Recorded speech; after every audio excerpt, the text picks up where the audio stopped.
Breaking news అహ్మదాబాద్లో విమాన ప్రమాదం వివరాలు air India flight number AI-171 Ahmedabad నుంచి లండన్కు మధ్యాహ్నం 1:38 విమానం టేకాఫ్ అయింది. టేకాఫ్ అయిన వెంటనే విమానం కూలిపోయింది. అహ్మదాబాద్లోని మేఘాని నగర్ ప్రాంతంలో బీజే మెడికల్ కాలేజ్ భవనం మీదకి విమానం పడిపోయింది. మెడికల్ కాలేజ్లో ఉన్నవారు 20 మందికి పైగా విద్యార్థులు మరణించారు. మరెందరికైనా గాయాలై ఉండొచ్చు. ఇంకా సహాయక చర్యలు కొనసాగుతున్నాయి. విమానంలో ఉన్నవారు మొత్తం 242 మంది. 12 మంది సిబ్బంది కలిపి 169 మంది భారతీయులు, 53 మంది బ్రిటన్ వారు, 7 మంది పోర్చుగీస్, 1 కెనడియన్, 13 మంది పిల్లలు.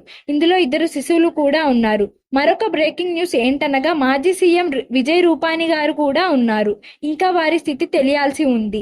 సహాయం చేస్తున్న బృందాలు ఏంటనగా BSF, NDRF 3 బృందాలుగా కలిపి 90 మంది బలగాలు పనిచేస్తున్నాయి.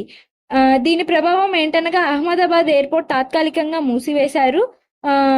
విమానం పడిన చోటు చుట్టూ ఉన్న పలు భావాలు కూడా ధ్వంసమయ్యాయి. సహాయ హెల్ప్ లైన్ నెంబర్ 1800569144. ఇప్పటికీ సహాయక చర్యలు కొనసాగుతున్నాయి. ఎవరైనా ఆ విమానంలో ఉన్నారని అనుకుంటే పై నంబర్కు కాల్ చేసి సమాచారం తెలుసుకోవాల్సిందిగా కోరుతున్నాను.